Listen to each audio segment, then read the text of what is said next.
Sometimes when you read an Old Testament story, it can be kind of confusing.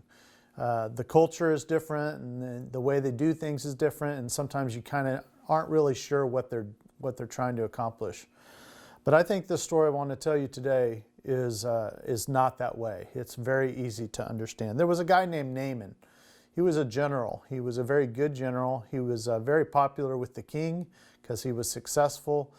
His men were very into him. They really liked him a lot because he was a good general. Even the scripture itself says that he was a good guy, even though he was an enemy to Israel. Well, this general, as strong and powerful and wise and popular as he was, eventually came down with leprosy. And with leprosy, they did not know how to treat it. They didn't really understand it. So the best way that they could handle it was to isolate him and to send him off into obscurity forever.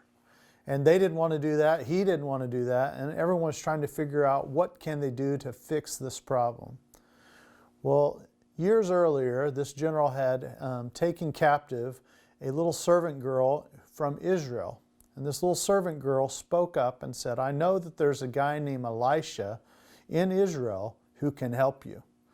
And so Naaman, desperate because he doesn't want to be isolated forever, he decides to solicit the help of Elisha. He's willing to go to an enemy country to speak to a person who he would normally be on the battlefield against in order to seek help.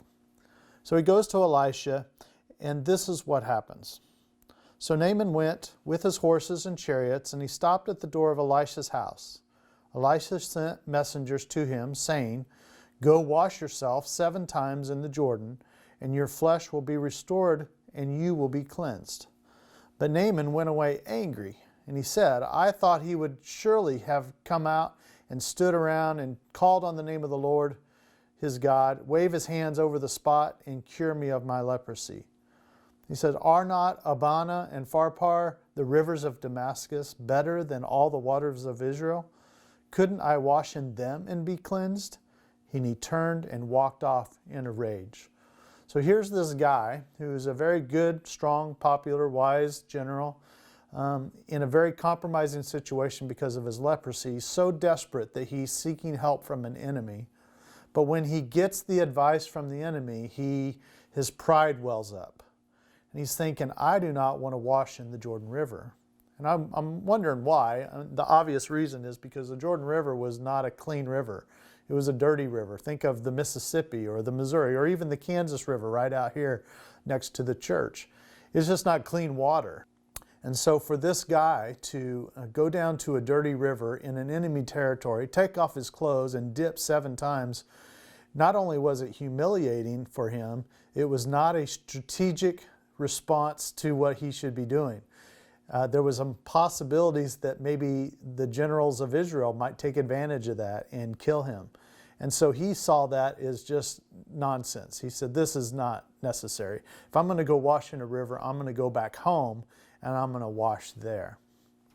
But Naaman had some servants with him who were so loyal to him and caring for him. They said some very wise things to him.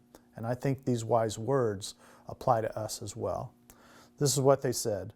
Naaman's servants went to him and said, "My father, if the prophet had told you to do something great, would you not have done it? How much more then when he tells you, 'Wash and be cleansed'?" So he went down dipped himself in the Jordan 7 times, and as the man of God told him, his flesh was restored and he became clean like that of a young boy. I think the wisdom of those servants is awesome.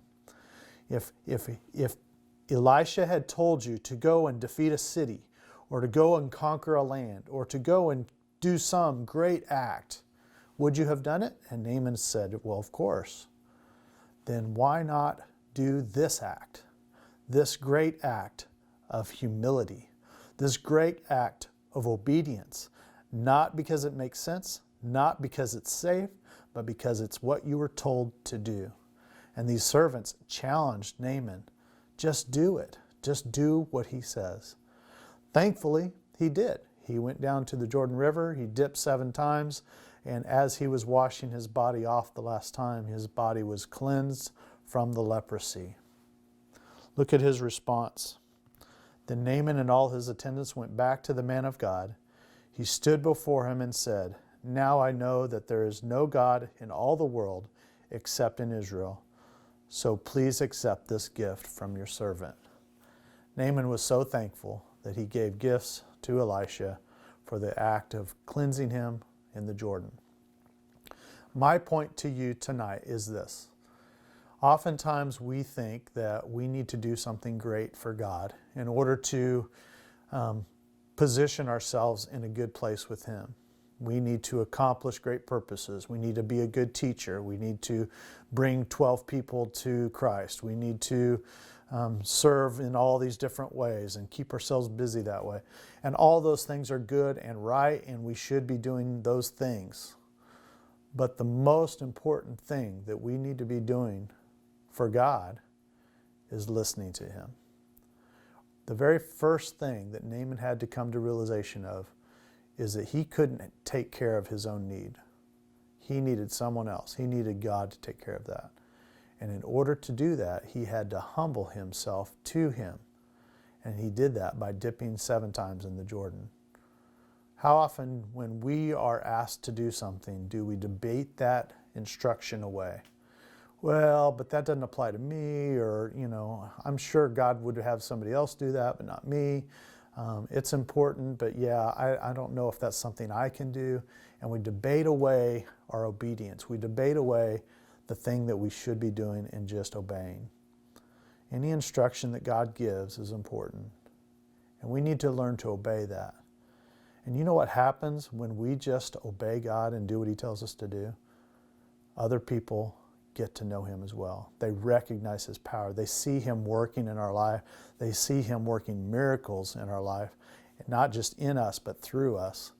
And they say, wow, there is no other God in all the world except the one true God. Have a good night, and we'll see you on Sunday, either on site or online.